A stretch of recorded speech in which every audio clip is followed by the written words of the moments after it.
नमस्कार दोस्तों, मैं हूं Jitendra Kumar. The unique classes के इस यूट्यूब चैनल पे आप लोग का स्वागत है। पिछले 3 वीडियो के माध्यम से आपका कॉन्सेप्ट पूरी तरह से क्लियर करने की कोशिश किए कि झारखंड के कौन कौन ऐसे जिले में कौन कौन ऐसे जलप्रपात पाए जाते हैं। जिस जिले में एक से अधिक जलप्रपात पाए गए उसमें से हम आपका कॉन्सेप्ट ट्रिक के माध्यम से क्लियर करने की पूरी कोशिश किए और मैप की सहायता से भी आपका कॉन्सेप्ट क्लियर करने की पूरी कोशिश किए। आज आपका झारखंड के जलप्रपात से संबंधित ये चौथा वीडियो है। अगर आप तीनों वीडियो को पहले नहीं देखें तो पहले आप उस वीडियो को देखें। उस वीडियो का लिंक आपको इस वीडियो के डिस्क्रिप्शन में मिल जाएगा। आज हम लोग देखेंगे कि सिमडेगा में कौन ऐसे जलप्रपात पाए जाते हैं, हजारीबाग में कौन ऐसे जलप्रपात पाए जाते हैं, गिरिडीह में कौन ऐसे जलप्रपात पाए जाते हैं, खुट्टी में कौन ऐसे जलप्रपात पाए जाते हैं, रामगढ़ में कौन कौन ऐसे जलप्रपात पाए जाते हैं, धनबाद में कौन जलप्रपात पाए जाते हैं, राजमहल बोले तो साहेबगंज में कौन ऐसे जलप्रपात पाए जाते हैं और पलामू में कौन कौन ऐसे जलप्रपात पाए जाते हैं। आपका आज भी हम वही बात कहना चाहेंगे कि आपका जो ध्यान केंद्रित होना चाहिए इस मैप पे होना चाहिए। उसके बाद ये सारी फैक्ट को आप यहाँ से लिख सकते हैं। पहले देखेंगे कि सिमडेगा में कौन ऐसे जलप्रपात पाए जाते हैं। देखिए सिमडेगा आपका ये रहा। अगर आप मैप को देखें तो सिमडेगा आपका ये रहा। आपका उम्मीद है आपको हम पहले भी मैप बता चुके हैं कौन ऐसा जिला कहाँ स्थित है। तो मैप अगर आप देखे हैं आपको मैप में ये याद है कि कौन जिला कहाँ स्थित है, तो आप देखिएगा कि सिमडेगा यहाँ स्थित है। तो सिमडेगा में कौन ऐसे जलप्रपात पाए जाते हैं, तो ये सिमडेगा में केला घाघ जलप्रपात पाया जाता है। लेकिन सिमडेगा से ये 23 किलोमीटर की दूरी पे केला घाघ जलप्रपात पाया जाता है। और नदी पूछे तो शंख नदी पे केला घाघ जलप्रपात स्थित है। ठीक है, कॉन्सेप्ट आपका पूरी तरह से क्लियर होना चाहिए कि ये आपका जो है ये आपकी शंख नदी है और आपको पूरी तरह से पता होना चाहिए कि जो ये शंख नदी है वो गुमला के चैनपुर प्रखंड से निकलती है। ये तो आपका रहा जिला गुमला और गुमला का एक प्रखंड है चैनपुर प्रखंड और वहीं से शंख नदी निकलती है और शंख नदी गुमला के चैनपुर प्रखंड से निकलती है और सिमडेगा में भी प्रवाहित होती है और फाइनली दक्षिणी कोयल नदी में इधर से यहाँ आके मिल जाती है। और यहीं से गहराई दोनों का समान होने के कारण मतलब शंख नदी और दक्षिणी कोयल नदी की गहराई समान होने के कारण यहीं से नदी का नाम चेंज कर दिया जाता है और इस नदी का नाम हो जाता है ब्राह्मणी नदी। ठीक है, नदी जिसमें पढ़ा है उसमें हम आपको बता दिए। तो कहने का मतलब है कि केला घाघ जो जलप्रपात है वो शंख नदी पर स्थित है। देखिए ये शंख नदी पर स्थित है और ये सिमडेगा से 23 किलोमीटर की दूरी पर स्थित है। यही लिखें कि यह जलप्रपात सिमडेगा की 23 किलोमीटर की दूरी पर स्थित है और ये जो जलप्रपात है वो 2 पहाड़ियों के बीच में स्थित है। और अगर गांव पूछे सिमडेगा में स्थित है, ठीक है, लेकिन और अंदर जाए कि कौन गांव में स्थित है तो हरदी बेड़ा या पुरनादी गांव में शंख नदी पर स्थित है। ठीक है, यही चीज हम आपको मैप में दर्शाने की कोशिश किए हैं। यहाँ आपका हम गांव लिखे हैं हरदी बेड़ा और पुरनाडी। 9वां जलप्रपात के रूप में हजारीबाग डिस्ट्रिक्ट में बोकारो जलप्रपात स्थित है। हजारीबाग डिस्ट्रिक्ट में बोकारो जलप्रपात स्थित है। देखिए ये आपका हजारीबाग जिला है। ठीक है, अगर आप मैप देखें तो देखिए इधर से एक NH आता है हजारीबाग, NH2 इसको कहते हैं ना। NH2 जो आपको हम बता दें कि ये आपकी दिल्ली से आती है और ये कलकत्ता तक जाती है। ठीक है, लेकिन झारखंड में ये जो NH2 है वो 192.6 किलोमीटर दूरी तय करती है। आप राउंड फिगर में 192 किलोमीटर ले सकते हैं। ठीक है, तो ये जो NH2 है ये NH2 के बगल ही आपका बोकारो जलप्रपात स्थित है। ठीक है, लेकिन अगर हजारीबाग से दूरी पूछे तो 8 किलोमीटर की दूरी पे स्थित है। देखिए यही लिखा है यह जलप्रपात हजारीबाग रोड के बगल, ये हजारीबाग रोड के बगल जो ये रोड गई है वो NH2 रोड है। ठीक है, हजारीबाग से 8 किलोमीटर पहले, हजारीबाग पहुंचने से 8 किलोमीटर पहले मोरांगी गांव में यह जलप्रपात स्थित है, बोकारो जलप्रपात स्थित है। आइए हम लोग देखते हैं 10वां जलप्रपात के रूप में उसरी जलप्रपात। उसरी जलप्रपात गिरिडीह में स्थित है। जैसा कि आप देखिएगा ये जो आपका गिरिडीह पूरा का पूरा ये जो सीमाना है वो आपका पूरा गिरिडीह का सीमाना है। गिरिडीह में ही आपका उसरी जलप्रपात उसरी नदी पे स्थित है। कभी पूछे कि उसरी जलप्रपात किस नदी पे स्थित है, तो उसरी नदी पे स्थित है। और उसरी जलप्रपात का नाम उसरी जलप्रपात इसलिए पड़ा क्योंकि वो उसरी नदी पर स्थित है। ठीक है, तो ये उसरी नदी इधर से, ये आपको जो इंडिकेट करने की कोशिश की है रेड लाइन से, ये उसरी नदी है। और उसरी नदी गिरिडीह से निकलती है। आपको हम जिस समय नदी पढ़ा रहे थे उस समय हम आपको चीजें बताए थे। तो उसरी नदी फाइनल आकर के बराकर नदी में मिल जाती है। ठीक है, लेकिन मिलने से पहले एक जलप्रपात का निर्माण करती है, जिस जलप्रपात का नाम है उसरी जलप्रपात। ठीक है, प्रश्न ऐसा पूछे कि उसरी जो जलप्रपात है वो गिरिडीह के मध्य पॉइंट से, मतलब गिरिडीह से कितने किलोमीटर की दूरी पे स्थित है, तो 13 किलोमीटर की दूरी पे है। ठीक है, कभी कभी धनबाद से पूछे तो 52 किलोमीटर की दूरी पे स्थित है उसरी जलप्रपात। ठीक है, कभी कभी पूछे कि कौन मार्ग पे स्थित है, तो गिरिडीह टूडी मार्ग पे स्थित है। देखिएगा, आप ध्यान दीजिएगा, रटना नहीं है।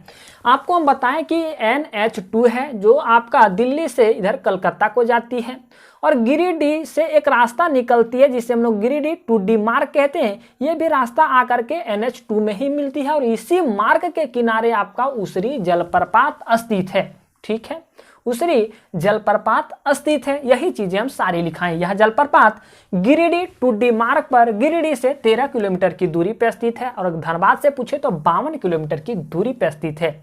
हम इसलिए धनबाद से भी आपका किलोमीटर बता रहे हैं क्योंकि इसके बगल यहाँ धनबाद है। ठीक है, और इधर से भी रास्ता कनेक्ट करती है। उसरी नदी पर पड़ने के कारण इसका नाम उसरी जलप्रपात पड़ा। जैसा कि हम आपको बताएं, यह जलप्रपात खंडोली पहाड़ पे बनती है। देखिए, चीजें ऐसा है ना, ये नदी जो आती है ये नॉर्मल ऐसे आती है, लेकिन पहाड़ आ जाने के कारण, ये पहाड़ आ जाने के कारण, और यही पहाड़ का नाम है खंडोली पहाड़, ये थोड़ा ऊपर उठ करके ये नदी ऐसे गिरती है, तब जलप्रपात का निर्माण होता है। ठीक है, इसकी अगर ऊंचाई पूछे तो 40 फीट इसकी ऊंचाई, और यही 40 फीट ऊपर से गिरने के कारण इसकी जो धाराएं हैं वो 3 धाराओं में बट जाती है। ठीक, जैसा कि हम ये यहां लिखा दिए हैं।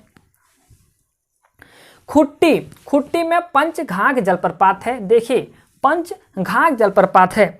इसका पंचघाघ जलप्रपात का नाम पंचघाघ जलप्रपात क्यों पड़ा, क्योंकि यहाँ भी अधिक ऊंचाई से गिरने के कारण इसकी भी धाराएं 5 धाराओं में बट जाती है। देखिए, ऐसा होता है कि एक यहाँ मोटी सी धाराएं गिर रही है। ठीक है, अब यही अधिक ऊंचाई से गिरने के कारण इसकी धाराएं बट जाती है, 5 धाराओं में बट गई, इसलिए इसका नाम पड़ गया पंचघाघ जलप्रपात। ठीक है, खुट्टी, आप देखिए खुट्टी कहाँ है, ये आपका खुट्टी जिला है, खुट्टी जिला, और ये आपका जो रास्ता आ रहा है वो खुट्टी चाईबासा मार्ग है। ठीक है, यहाँ हम 14 किलोमीटर इसलिए लिखे हैं क्यों खुट्टी से 14 किलोमीटर की दूरी पे आपका पंचघाघ जलप्रपात स्थित है।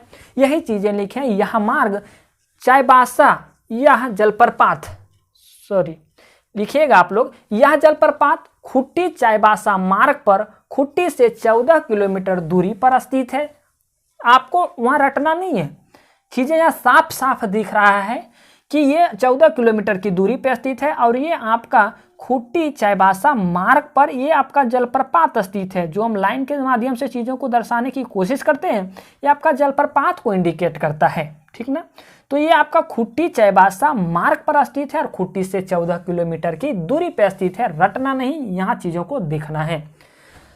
12वां जो जलप्रपात है वो रजरप्पा जलप्रपात है। ठीक है, रजरप्पा जलप्रपात यहाँ क्या है कि दामोदर नदी और आपका भेड़ा नदी के संगम पे ये जलप्रपात बनी है।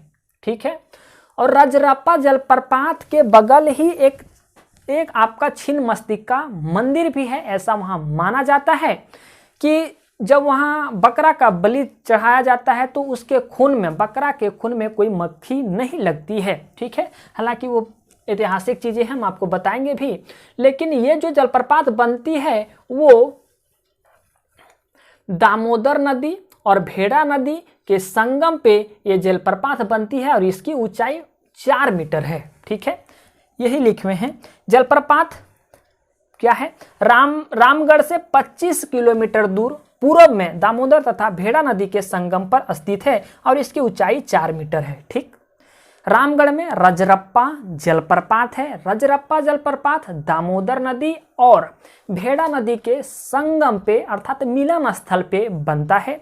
और आपका रजरप्पा जलप्रपात की ऊंचाई 4 मीटर है। रजरप्पा जलप्रपात के बगल में आपका छिन्नमस्तिका मंदिर है। ठीक।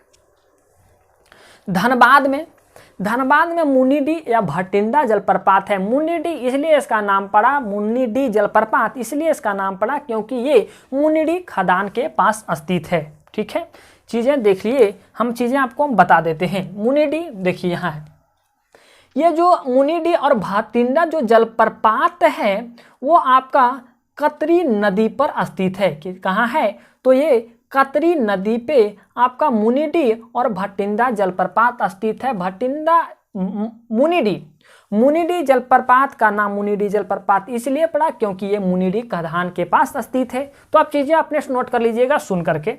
राजमहल में एक राजमहल का बोले तो ये सारा एरिया राजमहल के अंतर्गत आता है। राजमहल में तो सारा के सारा एरिया से आपका मोतीझरा जलप्रपात तो निकलता नहीं है। राजमहल मोतीझरा जलप्रपात नहीं निकलती तो किसी एक डिस्ट्रिक्ट से निकलता होगा, क्योंकि राजमहल का क्षेत्र पूरा आ जाता है तो पूरे के पूरे एक जलप्रपात पूरे एरिया से नहीं निकलेगा, मतलब किसी खास डिस्ट्रिक्ट से निकलता होगा। तो कौन सी डिस्ट्रिक्ट से निकलता है, तो वो निकलता है आपका साहेबगंज जिला से। साहेबगंज जिला से यहाँ एक आपका महाराजगंज रेलवे स्टेशन के बगल से। ठीक है, और ये आपका साहेबगंज से 3 किलोमीटर की दूरी से पर मोतीझरा जलप्रपात स्थित है और इसकी ऊंचाई 46 मीटर है। तो आप चीजें लिख लीजिएगा पॉइंट टू पॉइंट कि आपका मोतीझरा जलप्रपात साहेबगंज से 3 किलोमीटर की दूरी पे स्थित है तथा इसकी ऊंचाई 46 मीटर है। देखिए, और आपका मोतीझरा जलप्रपात महाराजपुर रेलवे स्टेशन के पास के बगल स्थित है। ठीक। तातापानी पलामू में स्थित है। जैसा कि देखिए तातापानी पलामू में, तो पलामू ये है मेन पॉइंट इसका यहाँ है। पलामू के एक जगह यहाँ डोल्टनगंज, मैप में देखिएगा तो मिल जाएगा, ये डोल्टनगंज है। डोल्टनगंज से 17 किलोमीटर की दूरी पे तातापानी स्थित है। ठीक है, ध्यान दीजिएगा, जो ये जलप्रपात है इसका पानी है वो गर्म निकलता है। गर्म जलप्रपात कह सकते हैं कि तातापानी जलप्रपात गर्म जलप्रपात है, क्योंकि ये 15 किलोमीटर की पहाड़ी से ये जलप्रपात निकलती है। गर्म पानी होने के पीछे कारण यही है कि यह जो जलप्रपात है वो पहाड़ से 15 किलोमीटर की पहाड़ से ये जलप्रपात निकलती है, इसीलिए इसका पानी जो है वो गर्म है। उम्मीद है चीज़ें आपको समझ आई होगी। अगर फिर भी किसी तरह की डॉट या किसी तरह की परेशानी आपके मन में आ जाती है तो आप बेहिचक नीचे दिए गए कमेंट बॉक्स में कमेंट कर सकते हैं। ध्यान दीजिएगा, अगर चीज़ें आपको समझ आती है या कहीं भी परेशानी आती है तो आप अपना फीडबैक कमेंट सेक्शन में ज़रूर शेयर कीजिएगा। आपके सारे प्रतिक्रिया को हम पढ़ते हैं और आपके सारे कॉन्सेप्ट को क्लियर करने की पूरी कोशिश करते हैं। तो चलिए मिलते हैं एक नए टॉपिक में, क्योंकि अब ये जलप्रपात आपका यहाँ ख़त्म हो जाता है।